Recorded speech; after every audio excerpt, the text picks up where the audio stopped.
The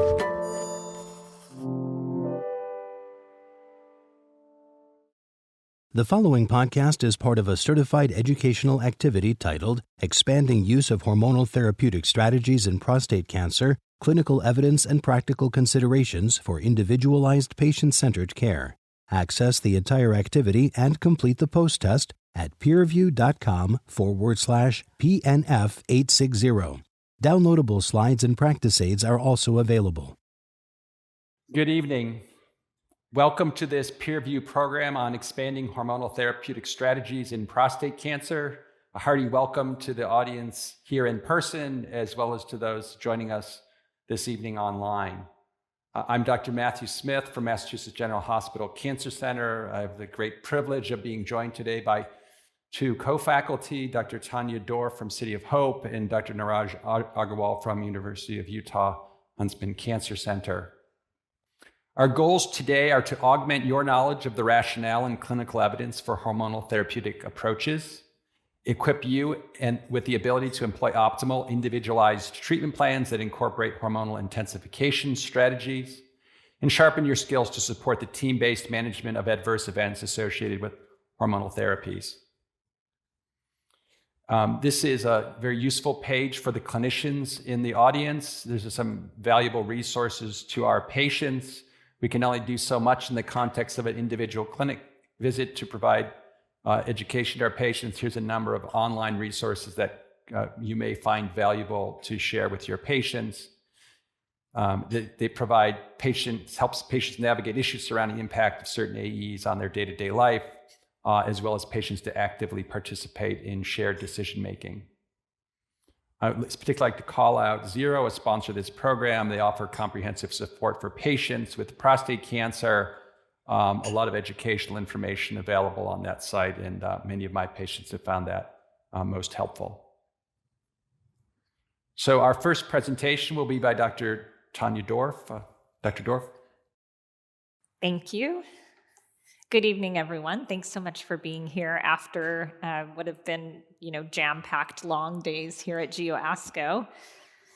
I've been asked to speak on how we're starting to incorporate some of the newer hormonal therapy approaches in the setting of localized disease, high-risk localized prostate cancer.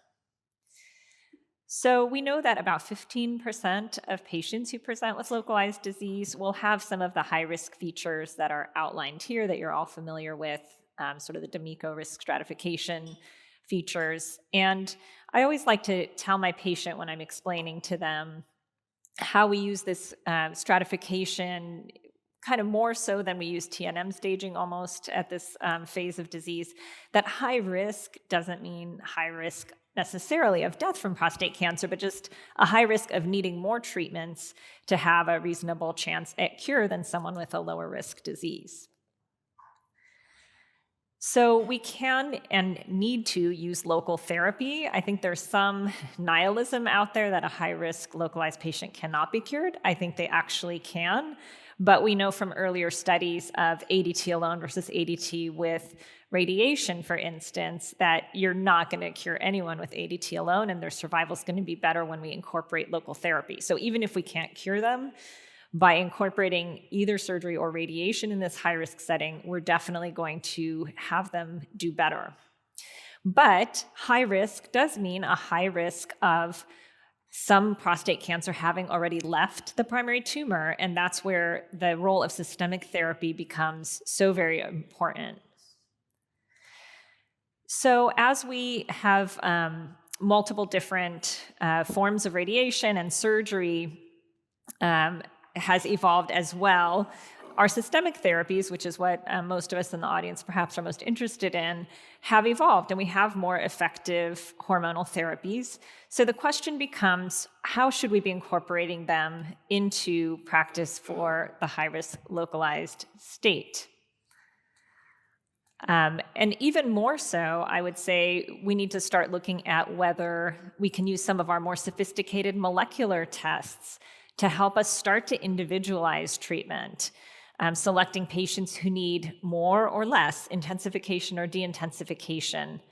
We've had so many decades, I would say, of treating all the patients with exactly the same amount of treatment. It's really would be great if we could start doing differently. And I think you'll see in some of the ongoing studies that there is hope for that in the near future.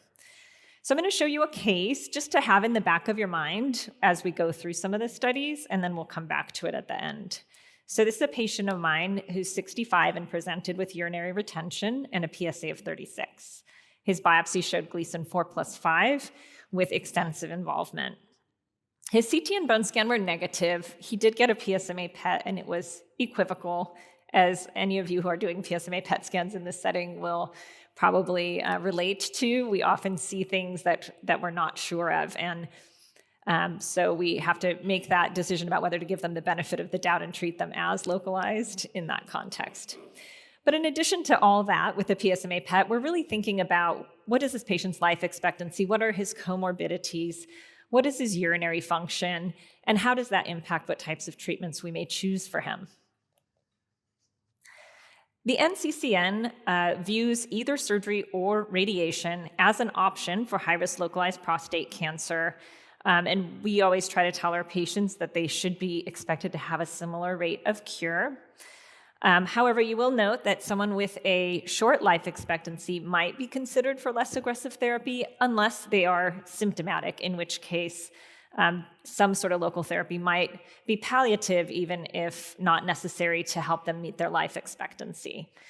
But you can see that ADT is administered together with definitive radiation for anywhere from 1.5 to 3 years.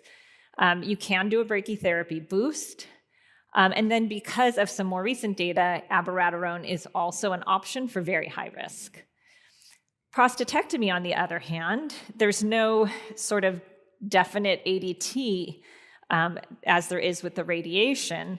However, if there's lymph node disease identified at surgery, then one can certainly consider ADT. And I would argue, based on SWOG 9921, other high-risk groups that are node negative should also be considered for adjuvant ADT, especially since this is very heavily looking at radiation as an adjunct, but with radicals and raves, we're potentially not offering quite as much adjuvant radiation. So some of the newer data come from this STAMPEDE meta-analysis that was published by Gert Attard in Lancet last year. So STAMPEDE was this unique trial that included both metastatic and non-metastatic patients. Most of our others, like Latitude or Enzamet, were all metastatic. But because the abiraterone cohort, as well as the abiraterone plus enzalutamide cohort, allowed non-metastatic patients, those data were pooled to see what the benefits were specifically in that subset of patients. And what the results showed was significant improvements in metastasis-free and overall survival for those who received abiraterone with or without the enzalutamide. And so this opens the door for us to incorporate abiraterone in the treatment of high-risk localized prostate cancer patients. So here's the graphical representation, the Kaplan-Meier curves for metastasis-free survival. You can see a very strong hazard ratio, 0.53. And the overall survival as well from the meta-analysis, very strong signal, hazard ratio of 0.6. So this leads us to a current state where ADT is definitely included around radiation, but the incorporation of ADT pre or post prostatectomy remains a bit more of a gray area. And so we're going to look at a number of clinical trials that are ongoing that are hoped to help us better define. And then we have that whole question of radiation by itself or with ADT, or not doing radiation until early salvage.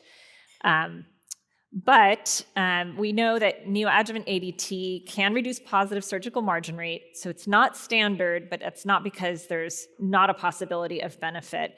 And now with these newer hormonal drugs, we're going to see a lot of interest and rationale for trying to revisit the neoadjuvant approach with prostatectomy as well. So this is probably the trial that will be practice changing if it's positive. This is Proteus, in which patients are receiving neoadjuvant ADT for 6 months, either alone, with placebo or with apalutamide. Then they go to prostatectomy, and then they continue for another 6 months, ADT plus apalutamide or placebo. The primary endpoints are pathologic CR. Now, that isn't a validated endpoint. It's more of a signal. So also, very importantly, they will be looking at metastasis-free survival. And Proteus was really designed based on a number of phase 2 trials showing that incorporation of the novel hormonal agents, such as abiraterone or apalutamide, or in some cases both, actually got us to a point where we saw some pathologic complete responses. So 10% with abiraterone, 10 and 13% in Raina McKay's trial. So it's taken a long time. Mary Ellen Taplin's study, which is the one at the top, was published almost a decade ago. But again, these form the basis for Proteus, which will be the more definitive practice-changing trial. Now, as we've heard at this meeting, prostate cancer is not one disease. There are various genomic underpinnings that can lead to different behavior and open the door to different therapeutic possibilities. So this GUNS trial is very ambitious, but this is really where many of us would like to see the field going. Let's try to treat prostate cancer as a different disease based on whether, for instance, there are these aggressive genomic changes, in which case that arm is going to be looking at the role of docetaxel. If there are more changes suggestive of hormonal sensitivity, looking at adding some of our next generation ADT agents. If there's MSI or CDK12, adding an immune checkpoint inhibitor. So this is all looking primarily at pathologic CR rate. This is signal finding. This won't be definitive or practice changing, but it's going to help us determine which approach in which genomic subgroup might be worth doing a larger definitive trial in. There's an unselected trial, so not looking at genomics, with the CDK4/6 inhibitor abemaciclib. So many of you may know that in breast cancer, there's synergy between hormonal agents and the CDK4/6 inhibitors. Some preliminary phase 1 data supported the concept and the safety, and so in this phase 2, high-risk patients will either get ADT, darolutamide, and abemaciclib, or ADT and darolutamide prior to prostatectomy. So this is such a great platform, right, for discovery to see what is happening in the tissue. Past CR is an early endpoint, a signal for go or no go into larger definitive studies. So that was all based on DNA genomics. We also have RNA-based signatures that can help us prognosticate. Not every high-risk patient will have a terrible outcome, just like not every intermediate-risk patient will behave the same either. So the Decipher score is a 22-gene panel created a signature that can help us differentiate within our clinical risk groups who is at higher or lower risk of prostate cancer progression. They initially validated this to answer the clinical question of whether all high-risk patients needed adjuvant radiation or whether some might be able to wait. So this was before radicals and raves. And what they saw is that if you had a high-risk genomic classifier score, you actually really benefited from adjuvant radiation, much more so than if your genomic classifier put you into a lower risk group. Again, these are all patients who have clinical high-risk features. And after many subsequent validation studies, Decipher was felt to be validated enough to be used prospectively in selecting patients for treatment. So this is the phase 3 ERADICATE study. Post-prostatectomy, if you have high-risk features leading to a CAPRA score of 3 or higher, you do a Decipher. If it's greater than 0.6, then you get into the study. If not, you're out. And then these high-risk patients are being randomized to an intensification strategy, ADT and placebo or ADT and darolutamide for 1 year, with a primary endpoint of metastasis-free survival. Unfortunately, we just learned that this study will be closed permanently due to poor accrual. I think there's still a lot of ambivalence about using adjuvant ADT in lymph node negative patients, even though, again, I think SWOG 9921 provides some rationale to do so. So unfortunately, we're not going to learn the answer to this trial, which I think could have been quite helpful. However, no reason to lose all hope. Decipher is still being used in a definitive radiation trial, NRG GU009. You can see this is a very large trial. And patients enter with high-risk disease features who are going to get definitive radiation. If their Decipher is high, they go into the intensification study of 2 years of ADT with radiation versus 2 years of ADT with apalutamide and radiation. Now, you might be concerned that abiraterone's not here, and we just showed you the STAMPEDE meta-analysis that says it's an option. So I think what's going to happen is certainly clinically lymph node positive patients probably aren't going to end up on this study, and it's those others or people for whom, for whatever reason, we don't necessarily want to use abiraterone who will enter into this arm. The low Decipher score patients go into the de-intensification of 1 year versus 2 years. And I'm really involved in this study and really interested in some of these other endpoints. Of course, we want to know that we're preserving cure, metastasis-free survival, but we're also going to see whether de-escalating allows men to suffer less in terms of cardiometabolic toxicity, how their quality of life is different, maybe testosterone recovery, after that very interesting session yesterday, and cognitive function. So, when people chose 2 years, they didn't do iterations of 12 months versus 24 versus 18 versus 36, right? So they chose 2 years, that beat 6 months, and now we're kind of filling in the gap in between. But using Decipher to really select patients in whom we feel we can do that safely. Another way to intensify would be to not use one of the novel hormonal agents, but to use something else that we think can be radiation sensitizing, such as a PARP inhibitor. So this is another very interesting study that's ongoing, in which patients receiving definitive radiation for high-risk prostate cancer who are getting 2 years of hormones will be randomized to niraparib or not, with a primary endpoint of disease-free survival at 2 years, but also looking at some later-term endpoints, including metastases. Radiation is complicated, right? There are some groups that do longer courses of hyperfractionated, and then some groups are looking more towards those hypofractionated regimens. And so the ASSURE trial was done using ultra-hypofractionation with intensification, sort of as proof of principle, you might say. In this study, they got abiraterone and apalutamide together with their hypofractionated radiation. And you can see that 98.4% achieved an undetectable PSA nadir.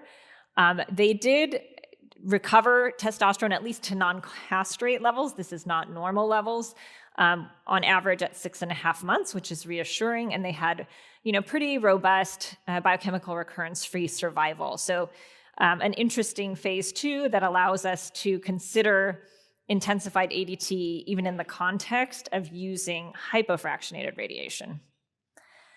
ENZARAD is a study essentially looking at the role of enzalutamide intensification during radiation for high risk. And you can see they just really have to stratify for all the different variations that you get in radiation, whether there's a brachy boost, whether the pelvic lymph nodes are radiated.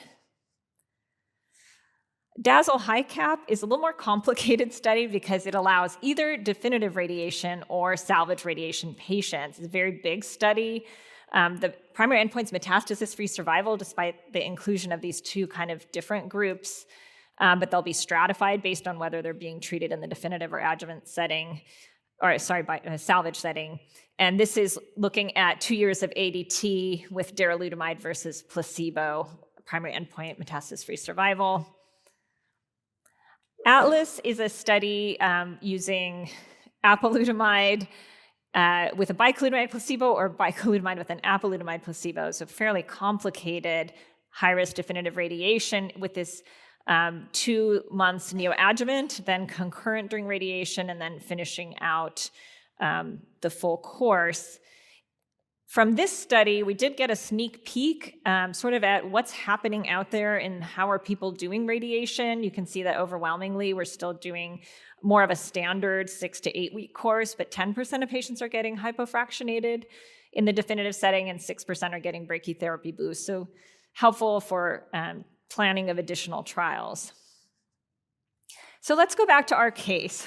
now that our heads are spinning with all the options for different systemic intensification and radiation strategies, he, remember, presented with urinary retention.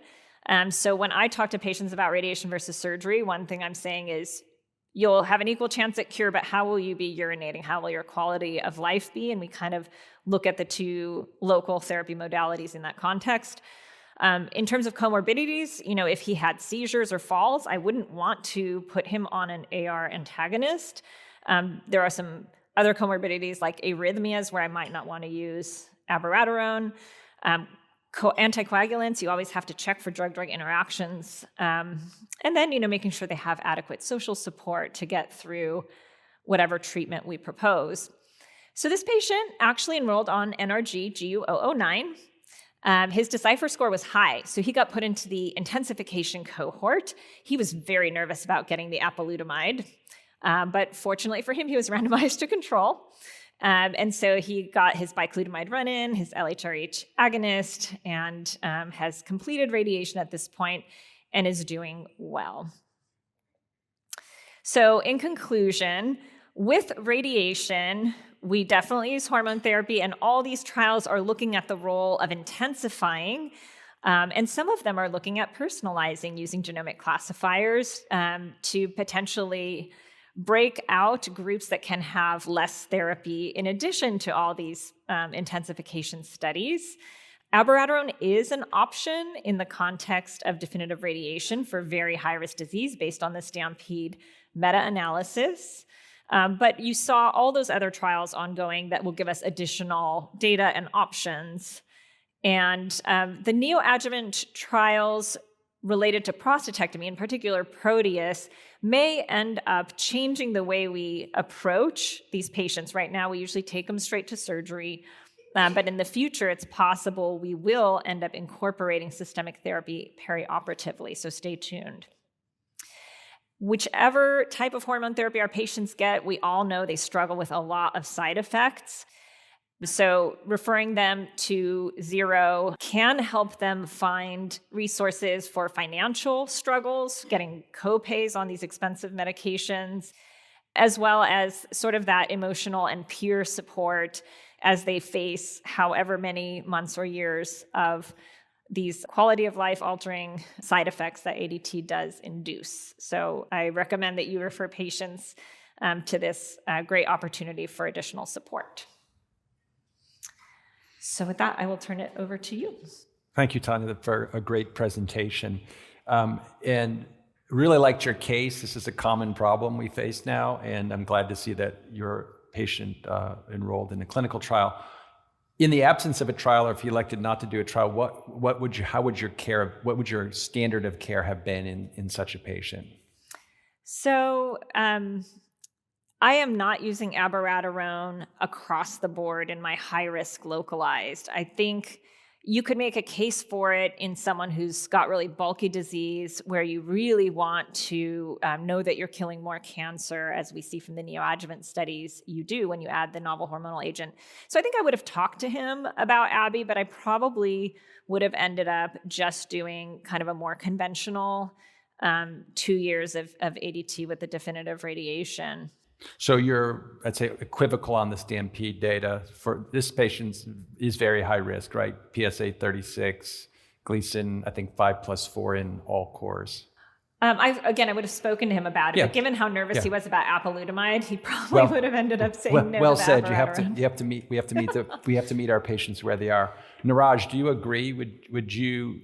How would you have treated a similar patient in your practice? So we do occasionally use abiraterone for locally advanced or high-risk prostate cancer following the STAMPEDE criteria. So this patient is close to 40 nanogram per mil of PSA, 36, has a Gleason score which is high, and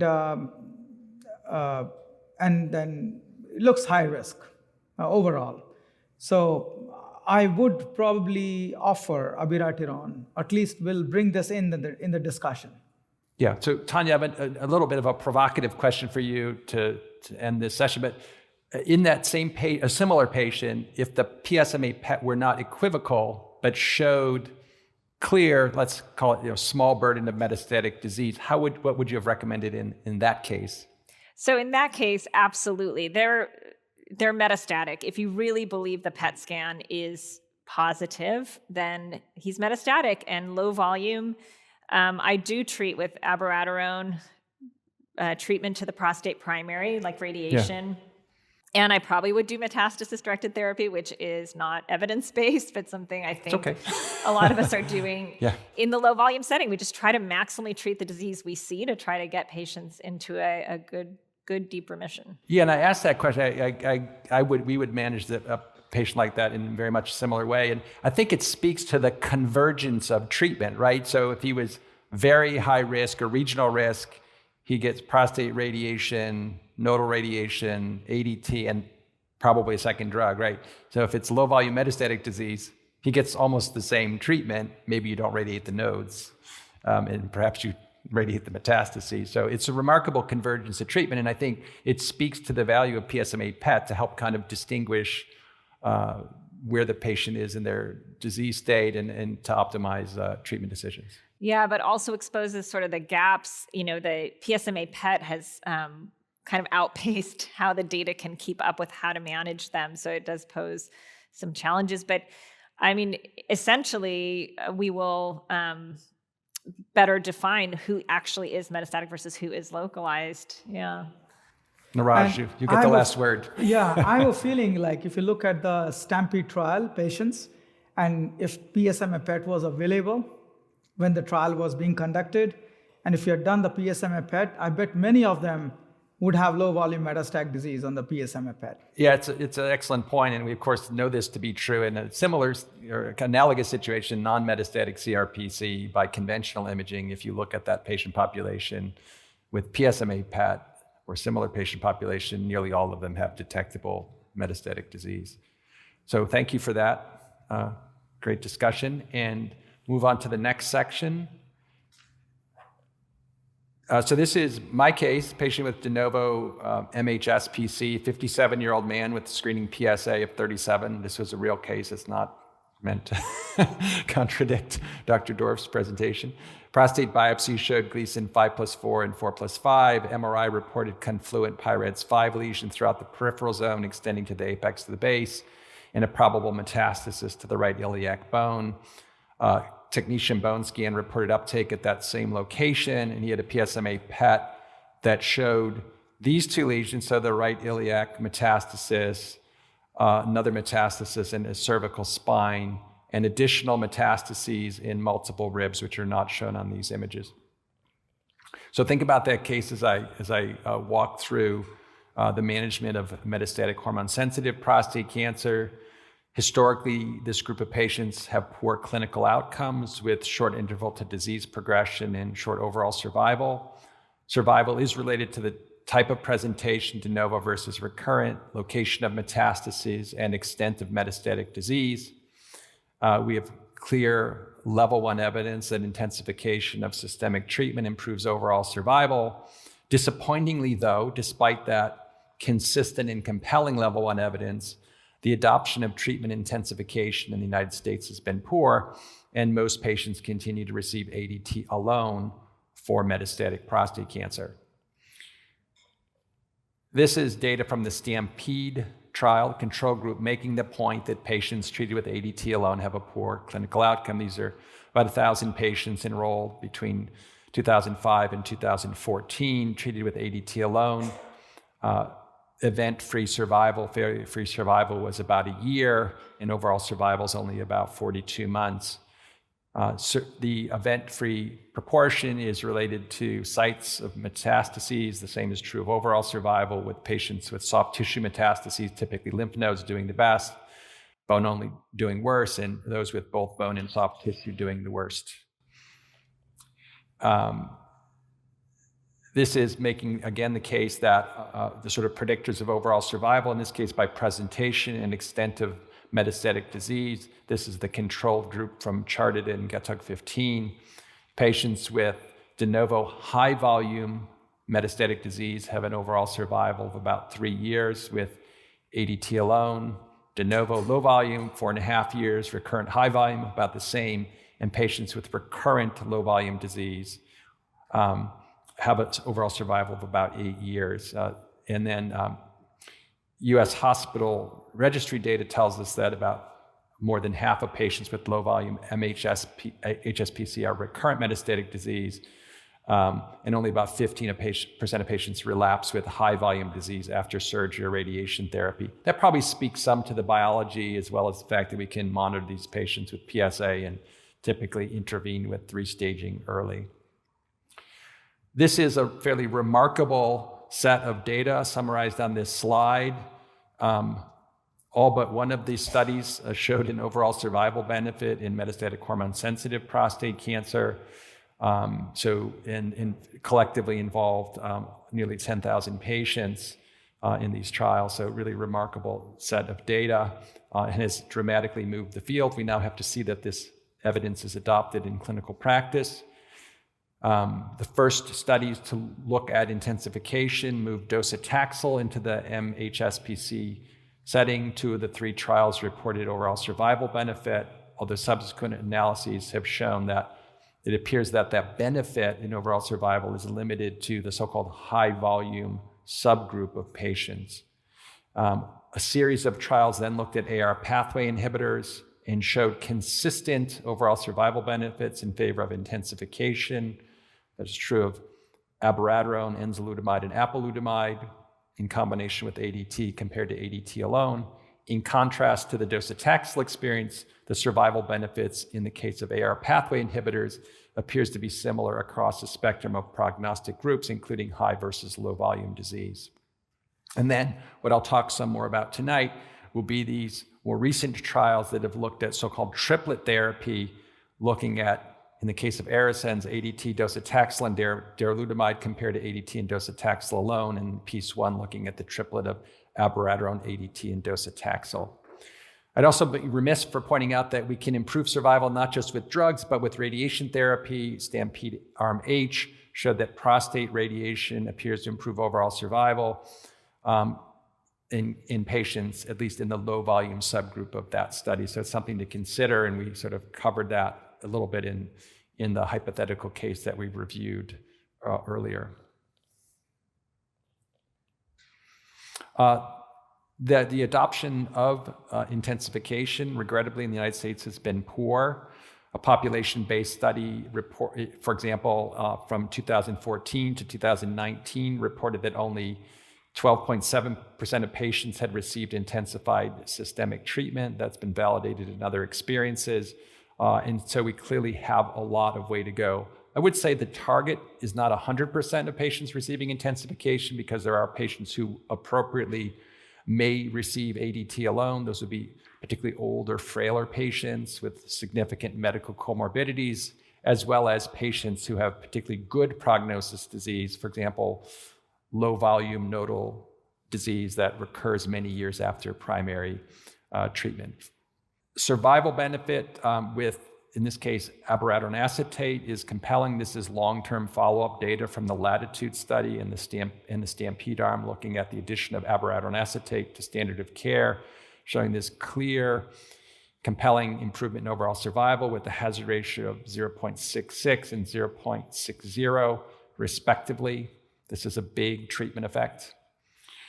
Similar magnitude of benefit was seen with other AR pathway inhibitors. Shown here are results of the Titan study of apalutamide, Arch's trial of enzalutamide, and the Enzamet study also looking at enzalutamide.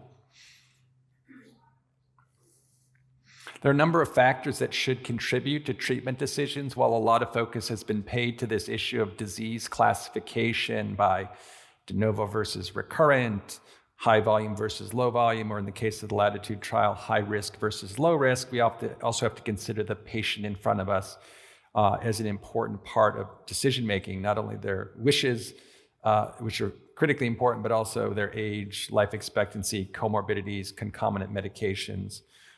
Those are going to have significant roles in deciding whether intensification is appropriate, and further, what agents might be preferable should intensification be considered. There are a number of disease characteristics that I alluded to, and those things really need to be considered carefully in making decisions. But it's not just as simple as classifying prognosis by volume or risk or de novo versus recurrent. In ARASENS, we looked at the triplet of ADT, docetaxel, and darolutamide. It's important to note the history of this study because at the time the study was designed, shortly after there was confirmation that docetaxel improved overall survival in MHSPC when added to ADT. So we elected to take the winning arm of the previous trial and make that the control arm of our study. So we took that bold approach. And we also felt that given that overall survival had been demonstrated with docetaxel to really make a difference, we should use a primary endpoint of overall survival. So that was the approach. Eligible patients were randomized to ADT and docetaxel for 6 cycles plus darolutamide or placebo.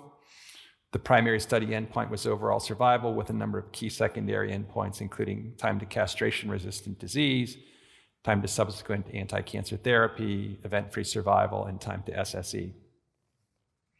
So here's the primary analyses that were published last year and led to FDA approval of darolutamide in this setting.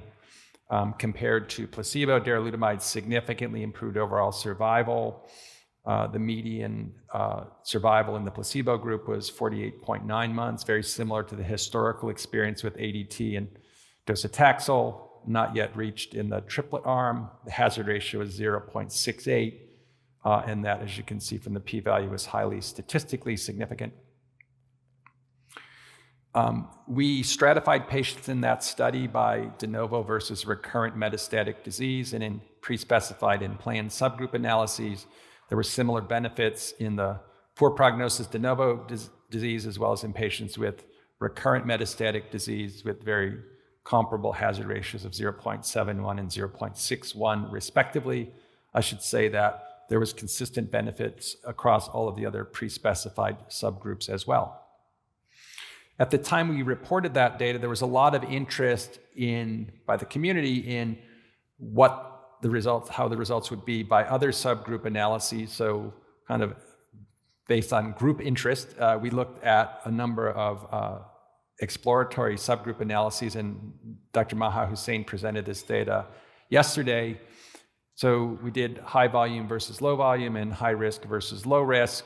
And as you hopefully can see in this very data-dense slide, that there's consistent benefit really across all of these subgroups, sort of confirming the observations that were previously reported. And I would say not at all surprising because the magnitude of the benefit was large in the intention to treat population, and there's a lot of overlap in these risk classification schemes for high risk or worse prognosis disease. Darolutamide also showed benefit in a number of key secondary endpoints, including time to CRPC and time to pain progression. PEACE 1 is another study that provides important information about so-called triplet therapy. PEACE 1 is a bit more difficult to explain. It had 1-to-1 randomization between standard of care plus ABI, standard of care plus prostate radiation, or standard of care plus prostate radiation and abiraterone acetate. Further, the standard of care changed during the conduct of the study. Initially, it was ADT with docetaxel at the discretion of the treating physician. About midway through the study, that was changed to require docetaxel. And then the triplet therapy, ADT, docetaxel, and abiraterone, was a subgroup analysis of the patients who received docetaxel as part of standard of care. This is the docetaxel subgroup in the trial. This is radiographic progression-free survival. Hopefully, here we go. Overall survival here, that's the primary endpoint of the trial, showing a hazard ratio of 0.82 in the overall population. Compare that to 0.68 with ARASENS. And then in the docetaxel population, which is more comparable to ARASENS, the hazard ratio is 0.75, showing that benefit. So now back to our case. This is, again, 57-year-old man with screening PSA 37, extensive localized disease, confluent PIREDS, 5 lesions in his prostate, bone scan with a solitary bone metastasis, but PSMA PET showing additional sites of disease. So, Dr. Agarwal, what do you think? How would you manage a patient like that? So patient has metastatic disease on the PSMA PET, although we do not know if any of those trials, so I'll come to the point. We don't have the evidence from the bone scan, or bone scan did show, right? Bone scan and MRI showed a showed a single metastasis. That's the one that in the pelvis. And PSMA PET revealed additional sites of disease. So this is a very commonly emerging situation in the clinic. Do I call it high volume disease or do I call it low volume disease?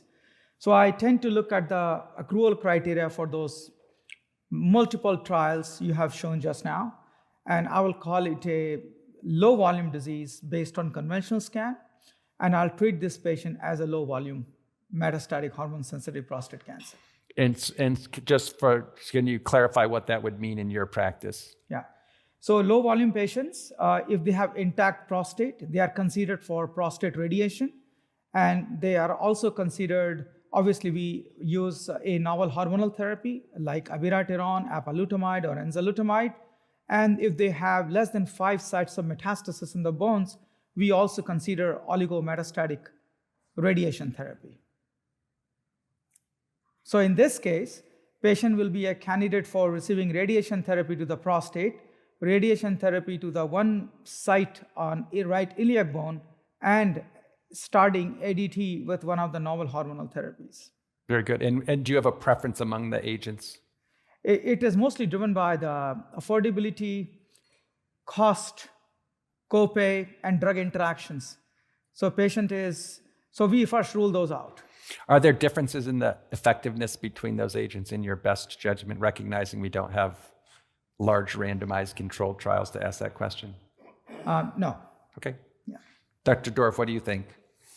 So if I'm being honest, I would treat this patient as high volume because of the PET findings. If I look at it and it really looks, there is already one definite bone met on conventional imaging, but there are many others that are probably real. So if I really felt they were real, I would offer, and he's also 57, I'm going to offer intensified systemic therapy. I'm going to talk about Triplet, see if he's willing to do chemotherapy. I would be okay with doublet because, the role of the docetaxel has not actually been measurably proven because of the designs, as you elucidated, for the triplet trials. And we do have ongoing triplet trials, like we have an institutional metastatic hormone sensitive trial with ADT, ABI, and talazoparib. So, I'm always looking at clinical trials as a valid option. I would consider treating his primary if he gets into a very good remission. For instance, I would consider, if he doesn't go on my PARP triplet trial, and let's say we give ADT, docetaxel, and abiraterone, for instance, I would consider putting him on like SWOG S1802, where there's a randomization of cytoreductive prostatectomy or not, or definitive radiation of the prostate or not. See, there is a difference of opinion among 2 high-volume prostate cancer oncologists right here. So this is a challenging situation. And I think as the time goes, by next year or next 2 years, we will be increasingly relying on, hopefully, biomarkers. If this patient has P53, P10 loss, RB loss, at least 2 of them, I will be more swayed towards using chemotherapy in my real practice. So I'm bringing in more nuances to our discussion.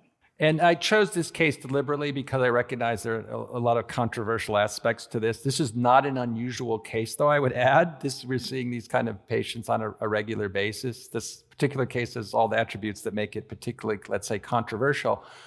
We have a long way to go in optimal management of this disease, but I'd also say we've come a long way, right? Because if we had the same conference 10 years ago, there would be consensus to treat the patient with ADT alone.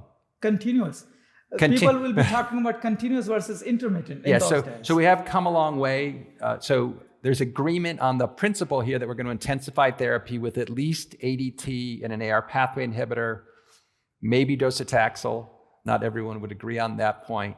And likely treat the primary, particularly in a young patient with high volume disease. I think that was roughly the consensus between the two of you, and that's actually, we gave this patient triplet therapy and treated his primary and the pelvic bone met, just because, while you're there, you might as well go after that. But radiating his cervical spine metastases and ribs gets to be a little bit more morbid. You could argue whether it was required to treat the pelvic bone metastases. I wouldn't disagree with Dr. Agarwal for going after the other metastases, but we do have a lot to learn in the role of metastasis-directed therapy. But there's a lot of principles in this case I think we can take away from, and hopefully we're helpful to the audience. So with that, we'll now ask Dr. Agarwal to present his. Sounds great. So it's already getting exciting. More exciting with that case. So I'll be talking about PARP inhibitors and so emerging therapies, PARP inhibitors in combination approaches, and how they are being applied to earlier disease situations, so hormone-sensitive setting. And I'll also touch base on cell cycle pathway disruption, or CDK4/6 inhibition, as an emerging potential therapeutic option in our patients with metastatic prostate cancer. So first of all, who should we test? And I often find it difficult to completely obtain a very extensive family history in a prostate cancer patient. And especially when we are really relying on the memory of a patient who's already exhausted after driving 3 hours to reach to the cancer center, or sometimes they are driving even more, or they are feeling exhausted, burdened with the diagnosis of prostate cancer. So these criteria are there. We have to technically follow them, but I have made it easier in my clinic. All patients with metastatic prostate cancer, pretty much all guidelines tell us that patients with metastatic prostate cancer should have germline and somatic tumor testing. So I do that for all patients. And if I look at high risk, very high risk, regional, and so many other categories, and if I'm not able to rely on, say, family history of prostate cancer, I go ahead and get the germline testing done. If germline testing is positive, then patient see a genetic counselor. So it used to be opposite. Patient used to see genetic counselor first, and then germline testing used to be sent, and we were losing 30 to 40% patients who were not actually seeing genetic counselors. So we reversed that, and we are now sending genetic testing or germline testing from the clinic, and then if they are positive, they see a genetic counselor. And regarding somatic tumor testing, its decision-making is easier.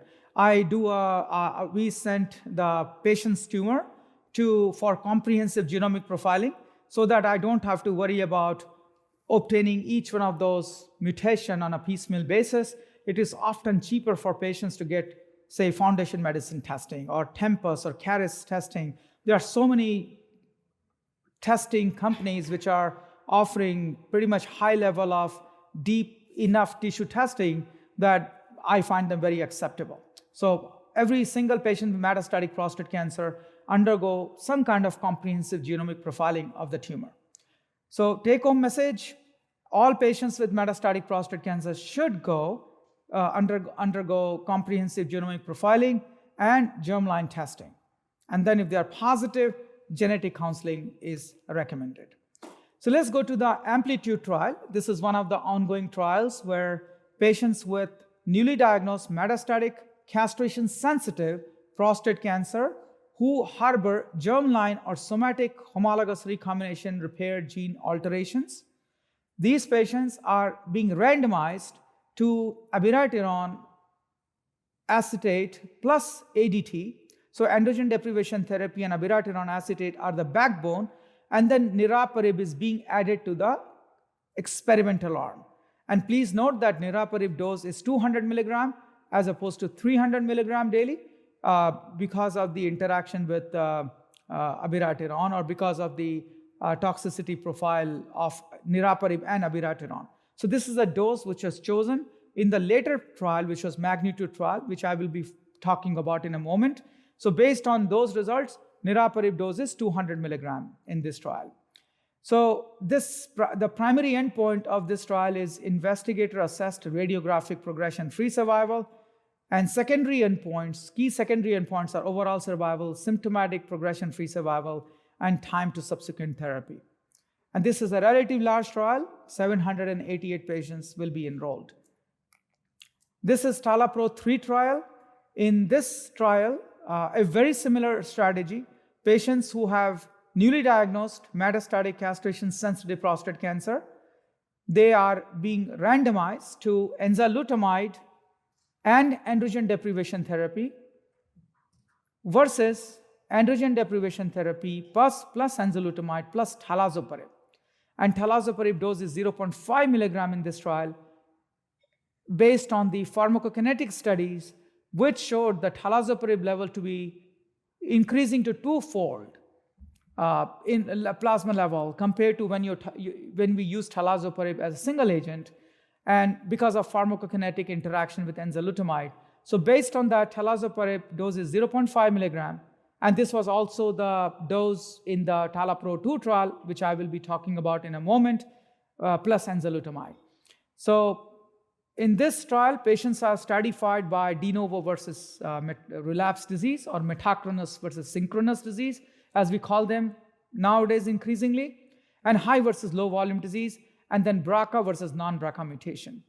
Primary endpoint is, again, we can see here, radiographic progression-free survival, and multiple key secondary points include overall survival, objective responses, and time to PSA progression. So both these trials are ongoing, and we are really hoping to get results from these trials in hopefully in next 1 or 2 years.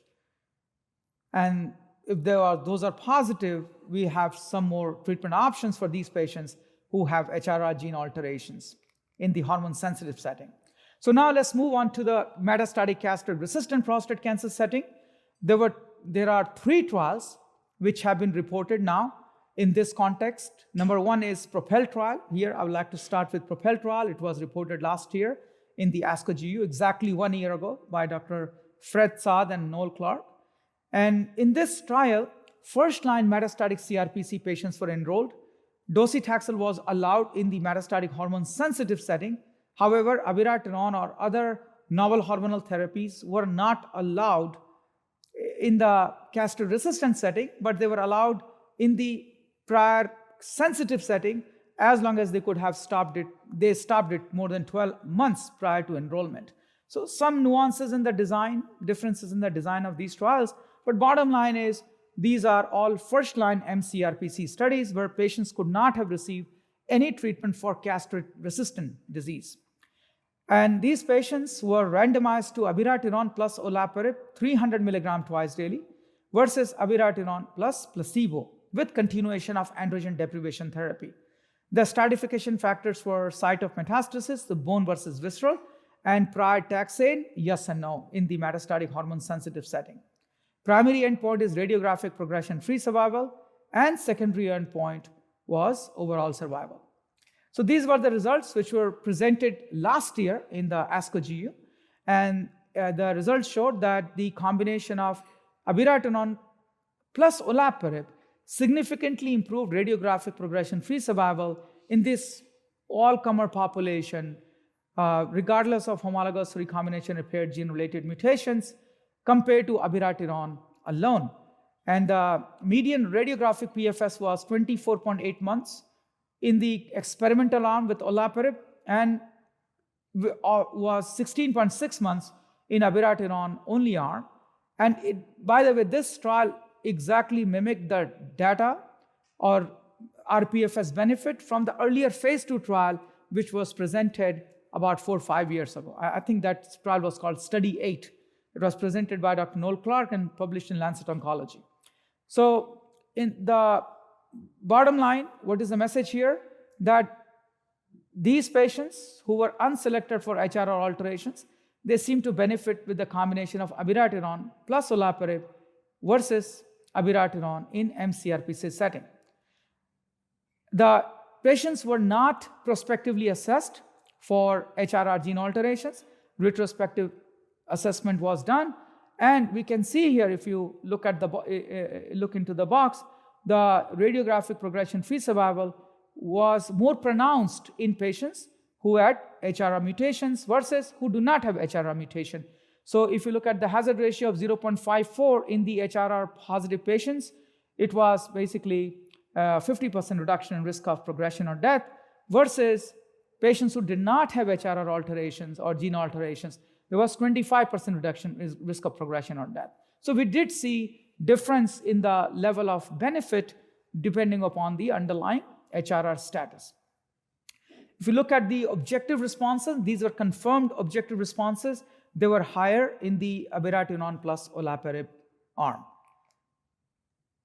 The final OS data were presented yesterday by Dr. Clark, and this was the late-breaking abstract.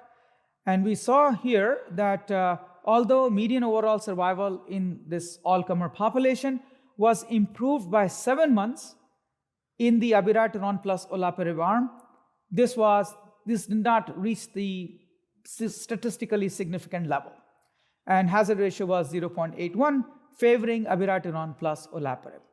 And this was a secondary endpoint, and we can see here very clearly there seemed to be a survival benefit, but it did not meet statistical significance. So moving on to the magnitude trial, very similar trial in a way that patients are being randomized to abiraterone plus niraparib, another PARP inhibitor, versus abiraterone. All these patients were in first-line mCRPC setting. Some nuances in the as was a difference as far as trial design is concerned.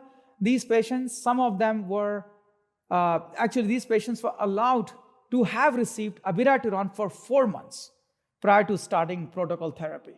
So as opposed to PROPEL trial, which did not allow any abiraterone or NHT in the castration-sensitive setting, this trial allowed abiraterone for up to 4 months in the castration-resistant setting. Also a big difference, despite the apparent similarities, they were prospectively assessed for the presence or absence of homologous recombination repair gene alterations. And then those are clearly two different cohorts, HRR altered patients versus HRR negative patients, and they were independently randomized to the combination of abiraterone plus niraparib versus abiraterone plus placebo. The HRR negative cohort enrollment was planned for 600 patients, but was halted after 200 patients after investigators assessed no benefit of the combination of abiraterone plus niraparib in this HRR negative patients. And then trial continued accrual in those 400 patients in the HRR biomarker positive patients. Radiographic progression-free survival was the primary endpoint, and we see here that the radiographic progression-free survival was improved in the BRCA1, BRCA2 subgroup, and all patients who were HRR mutation positive. So here we have the values. RPFS was 16.5 months. This was median RPFS in the niraparib plus abiraterone arm, and it was 13.7 months in the abiraterone plus placebo arm, with a 27% reduction in risk of progression or death. If you look at the responses, we can see that responses were improved in the HRR positive patients and more improved in BRCA1 and BRCA2 patients. So BRCA1, BRCA2 positive patients seem to derive more benefit versus other HRR positive patients. So we are not talking about any HRR negative patients here. We are only talking about the patients who were HRR mutation, gene mutation positive. And among those patients, BRCA1, BRCA2 mutated patients seem to be deriving higher level of benefit. And now this is a longer follow-up, which was presented by Dr. Efstathiou in one of the oral presentations yesterday. And here we saw the longer follow-up in BRCA1, BRCA2 patients, so patients who had BRCA1 and BRCA2 mutations. And we can see here that radiographic progression-free survival in the second pre-specified interim analysis continues to show benefit with a combination of abiraterone plus niraparib versus abiraterone with a hazard ratio of 0.55. So almost 50% reduction in risk of progression or death in patients who are BRCA positive. I did not see the report on other HRR mutation positive in this presentation. So let's come to the TALA-Pro2 trial, which I presented yesterday. This was the third trial in this string of 3 trials where these combinations were tested in first-line mCRPC setting.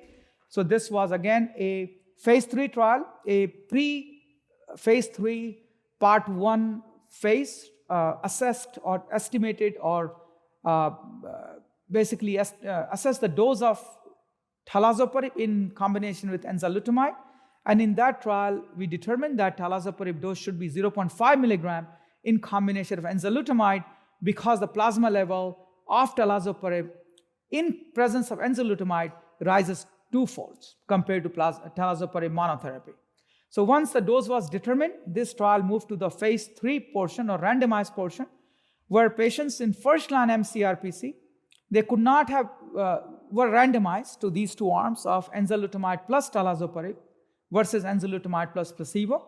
Patients could not have received any treatment in the castration-resistant setting, and they had to be mildly or asymptomatic. And stratification factors were receipt of novel hormonal therapy in the metastatic hormone-sensitive prostate cancer setting, and whether they were positive for DDR alterations or non-deficient plus unknown. And the reason the unknown patients were clubbed with non-deficient patients in this stratification factor is because at that time when the trial was being conceptualized, it was based on the real-world evidence. We estimated that there will be around 20 to 30% patients who, despite prospective tumor tissue testing, will not be able to have their HRR status determined. And based on that, because if you just look at the real-world prevalence of HRR mutations, 20% are positive, 80% are negative. Based on that, they were put together with HRR negative patients, and this was agreed upon with the regulatory bodies. So just some extra discussion beyond what I discussed yesterday. Primary endpoint was radiographic progression-free survival. Key secondary endpoint was overall survival and time to PSA progression, time to chemotherapy, and so on, and of course, quality of life. So we can see here the primary endpoint was met in this all-comer population where RPFS was 22 months in the enzalutamide plus placebo arm, and it was not reached in the experimental arm with talazoparib with a hazard ratio of 0.63, 37% reduction in risk of progression or death, and this happened after 2 years of follow-up. Looking at this box, investigator-assessed review was very similar to independent radiology assessment. The hazard ratio by independent radiology was 0.63. It was 0.64 in the investigator-assessed assessment. So pretty consistent benefit. If you look at the benefit by HRR status, so HRR deficient versus HRR non-deficient or unknown, we clearly see higher magnitude of benefit in patients who have homologous recombination repair gene mutations. There was a 54% reduction in risk of progression or death with a hazard ratio of 0.46, favoring enzalutamide plus talazoparib arm. In the HRR negative or unknown status patients, there was a 30% reduction in risk of progression or death. Based on the discussion last year after the PROPEL trial data were presented, we decided to do an exploratory analysis of only those patients who were HRR non-deficient, so who were not found to have any HRR gene mutation based on prospective tumor tissue testing. So there were close to 400 patients in this group, and when we look at the radiographic progression-free survival benefit, it is clearly present. There was a 34% reduction in risk of progression or death in the talazoparib arm compared to the control arm of enzalutamide plus placebo. So yes, benefit is present in both subsets of positive and negative, but magnitude of the benefit is different. So let's look at the CDK4 and 6 pathway inhibition in prostate cancer. how this strategy has emerged over last 3 or 4 years. So we know that CDK4/6 pathway, and I'll make it simple, I won't go through this picture right now. We know that CDK4/6 or cyclin D pathway is relevant in multiple cancers. And in breast cancer, there are 3 CDK4/6 inhibitors approved, which include palbociclib, ribociclib, and abemaciclib.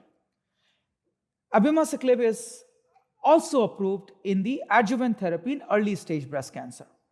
And all these 3 CDK4/6 inhibitors are approved in metastatic breast cancer. So this is the background. We also know that this pathway has relevance in prostate cancer and metastatic prostate cancer. So this is an ongoing trial in hormone-sensitive setting. So this is called Cyclone 3 trial, where patients with newly diagnosed metastatic prostate cancer are being randomized to ADT plus abiraterone plus placebo versus ADT plus abiraterone plus abemaciclib. There are some key eligibility criteria which I would like to highlight, and that include high risk, and that basically these require patients to have high risk metastatic hormone-sensitive prostate cancer, and risk criteria is more than 4 or more bone metastasis on the bone scan, and at least 1 visceral metastasis on the CT scan or MRI. So if patient has 4 or more bone metastasis, they are eligible. If the patient has 1 liver metastasis, they are eligible. If they are both, they are still eligible. So they have to meet these high risk criteria.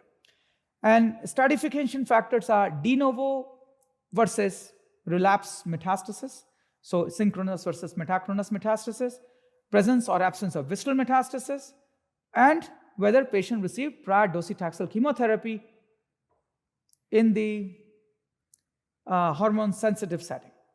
Primary objective is radiographic progression-free survival, and key secondary endpoints are radiographic progression-free survival, castration-resistant prostate cancer-free survival, so time to delay in castration-resistant disease, time to pain progression, and time to deterioration in health-related quality of life.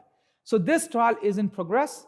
Dr. Smith has this trial in progress abstract in this meeting, and we encourage you to refer patients for this trial. In fact, this trial will soon be one of the very few trials which are open in metastatic hormone-sensitive setting.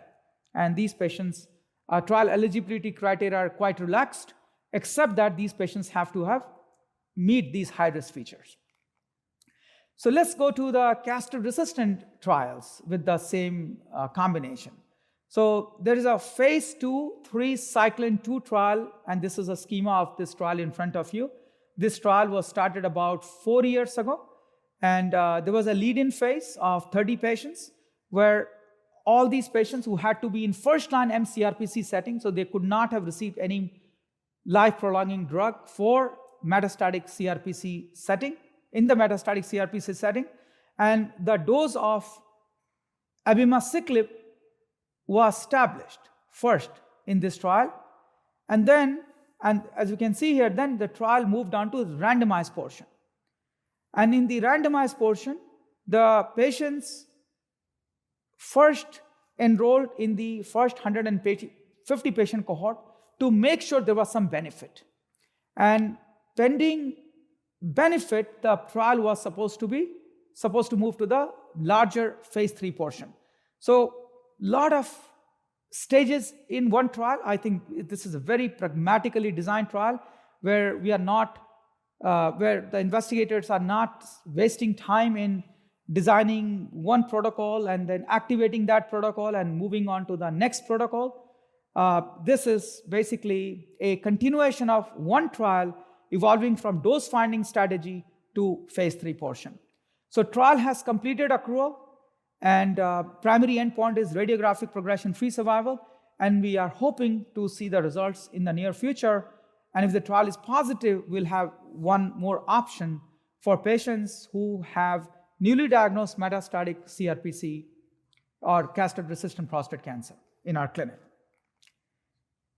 So before I conclude, I again want to highlight the role of Zero.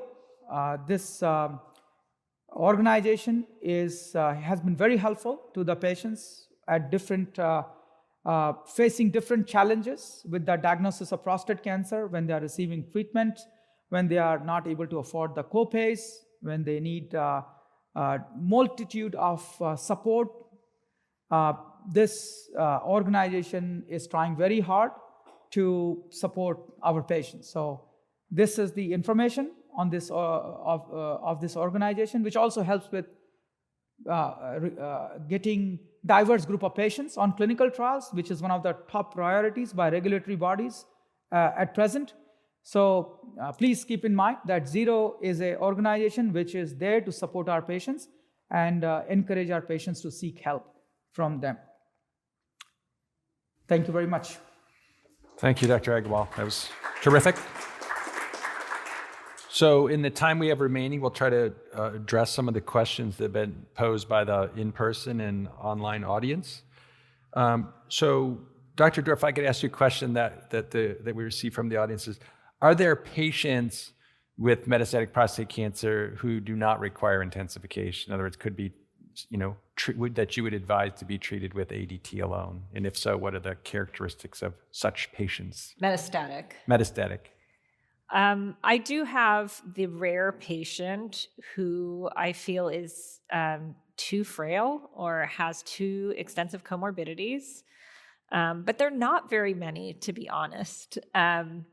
Even sometimes patients with fairly significant cardiovascular disease, I've gone back and forth with their cardiologist and have felt that it was worth intensifying because not only do they live longer, but there's better control even in the short term, right? So especially if they're symptomatic, I think you have to really try hard to find a reason to not intensify.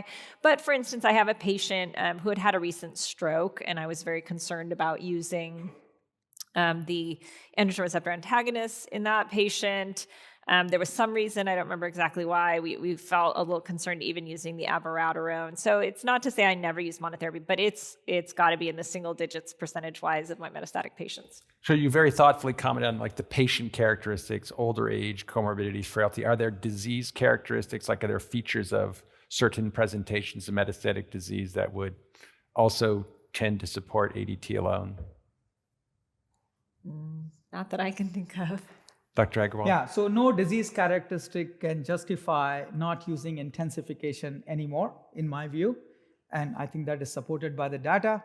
Patient characteristics, of course. So if I estimate the median overall survival of a given patient to be less than 2 years, now of course nobody has a crystal ball, but we all are treating patients in our clinics.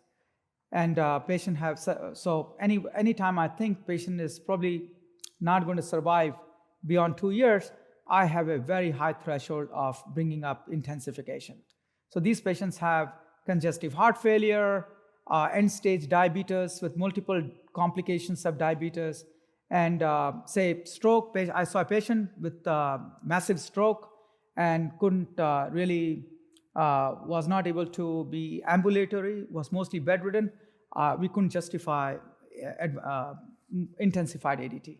But these are less than 3% patients. No, I appreciate it. So I share your view. We really, the standard of care really now is intensification, and you need to think of reasons, you have to find a good reason not to do that, and certainly need to have that conversation with patients. Kind of a related question we got from the audience is, are there settings for which you would have such a good response? So a patient, say with metastatic disease, won't specify the details, who has a PSA decline to undetectable on ADT and an AR pathway inhibitor, has side effects of treatment. Are there situations where you would agree to discontinue treatment, or even go so far as to say recommend treatment discontinuation? Dr. Agarwal, you want to take that first? Yes, of course. So answer is not yet. We have to address this question in a clinical trial. So we often see patients in our clinic who start bicalutamide, then ADT. 2 months after or 6 weeks after doing a routine follow-up, they have a PSA of 0.2 or 1 or 2, down from say PS of 800 just a scenario. And patients often ask, doc, why should I start anything else? I'm doing so well. So answer is, I do talk to them about all these intensification strategies, and current standard is all these patients should be receiving intensified ADT. Your question on whether some of these patients can drop one of the components, either intensification part or underlying ADT, castration part, is there a possibility? Answer is yes. I think there is a potential to do that in best responders, but we need clinical trials to answer that. And I do think there are, highly selected patients where that could be more attractive, particularly in that we talked about treating the primary and limited sites of metastatic disease in patients who've had radiation to all identified sites of disease. I think it may lend an opportunity to discontinue treatment for those who've achieved a complete PSA response. We also received a question, very humanistic question, is how do you help your patients handle 3 therapies? Do they feel overwhelmed? So I'll take part of that. I think as clinicians who've been practicing for a long time, we can't help but sort of relate history to patients in describing our treatment recommendations. But I think in some ways you need to get away from that. And I have in my own practice, when we first had evidence for intensification, I would feel compelled to tell a patient, we used to give ADT alone, and now we have evidence to do X, Y, and Z. And so we're going to have that conversation. I think the evidence now is so compelling for addition of an AR pathway inhibitor that when I'm meeting a patient, particularly de novo metastatic disease, I say, we're recommending hormone therapy. For you, that's going to be 2 drugs. It's going to be an injection. It's going to be a pill.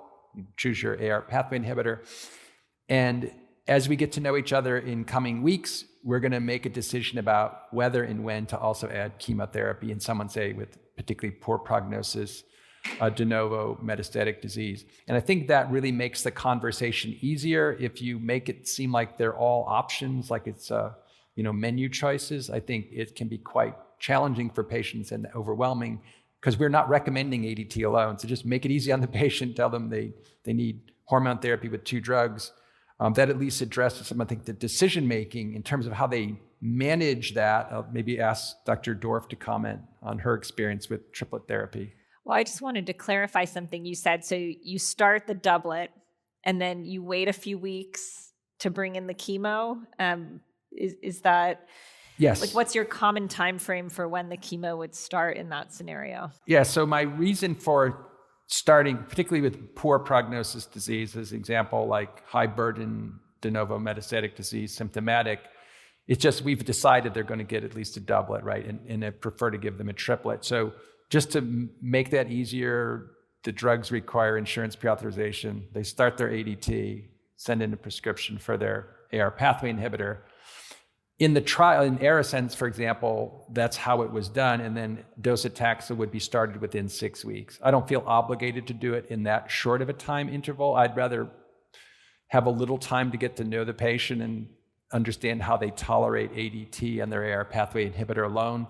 If you were to start all 3 literally simultaneously or in very short order, then it can be very hard to disentangle side effects of treatment and what the tolerability issues are. It's a lot for patients to take on emotionally and medically, so I prefer to space it out longer than 6 weeks. Many of the patients in ARASENS also, would have started their ADT a month or 2 before they entered the trial. Then we'd add darolutamide or placebo, and then they got chemotherapy. But that had to be within 6 weeks. I'm very comfortable with doing it longer. In the docetaxel trials, that interval was considerably longer from start of ADT. Yeah, I just wanted to highlight that because I thought that was a very interesting point. I think the other thing I try to do in helping patients with what is so complicated, especially if you're using abiraterone and then there's the prednisone and there's the with food, without food, it's a lot to discuss. And then with docetaxel, there's the pre-medication with dexamethasone the day before the date, right? So it does become overwhelming. I sometimes will have my nurse practitioner or my pharmacist come in and spend additional time beyond what I can do with the patient, going through, like, reviewing, educating even more about the treatments. And I try to save some aspects for later, because I tell them we're going to be meeting very often. So things like the genetic testing, things like bone supportive agents are sometimes saved in my clinic for the second or third visit so that it's not so completely overwhelming. I really focus on, like what you said, the backbone of the therapy, introducing them to the possibility of triplet or a trial, and then filling in the rest of my checklist, the bone density and the genetic testing maybe for another day. I like that approach. And, even the most sophisticated patients, when I meet them, I will tell them the following is, we cannot do this all today. It's not possible, nor should we try. And we're going to get to know each other very well, and you're going to have plenty of time to sort this out. But here's what we need to cover today, and here's the plan for what we'll address in coming visits. You have any pearls of wisdom, Dr. Agarwal? Very similar experiences. Yeah, what I find remarkable in these forums and others is how we kind of independently arrive at some similar themes and how we manage what I think are very complicated problems. So I think we have time for just a couple of additional questions. Along the same theme with HSPC, some of the other trials that looked at AR pathway inhibitors allowed chemotherapy. They were not specifically designed to address that question, but some of them did it in a different way, which was they got the chemotherapy in and then went on to the AR pathway inhibitor. Dr. Agarwal, do you have a preference of how you do it in that setting? Just follow the evidence, which has so far shown that there is no role for docetaxel followed by initiation of a AR pathway inhibitor. We saw results from the subgroup. Obviously, they were not powered, but in the ARCHES trial, in the TITAN trial, none of those subsets where patients got docetaxel first, followed by these novel hormonal therapies, they don't seem to be benefiting. On the other hand, we have PEACE-1 trial and RSN trial, which show concurrent administration of docetaxel plus novel hormonal therapy to improve survival. So if I do triplet therapy, we do them together. Okay. Any closing thoughts? No, I think we've hit on a lot of the complexities of these patients. I think the imaging piece becomes very difficult as we're getting the PSMA PET scans. And, all of these trials used conventional imaging to categorize patients. So although I had a different response to your scenario that you posed, truly we are meant to be basing our decisions on conventional imaging, as hard as that can be. But I would emphasize that some of the most exciting options for patients are going to be clinical trials. You saw a variety of them in the presentations today.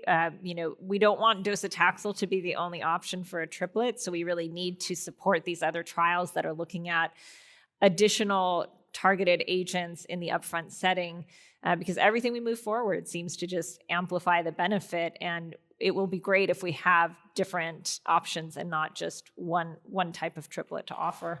Thank you. Dr. Agarwal, any additional thoughts? The best treatment for our patients are clinical trials. That's for most of the patients. Thank you. Yeah, so I really appreciate sharing the stage with the terrific faculty. Thank you, Dr. Dorff. Thank you, Dr. Agarwal. Thank you very much for your attention. I wish you good rest of your evening. Thank you very much. Thank you for listening. Download materials and complete the post-test for instant credit at peerreview.com/PNF860. This activity is supported by educational grants from Bayer Healthcare Pharmaceuticals Incorporated, Janssen Biotech Incorporated, administered by Janssen Scientific Affairs LLC, and Lilly.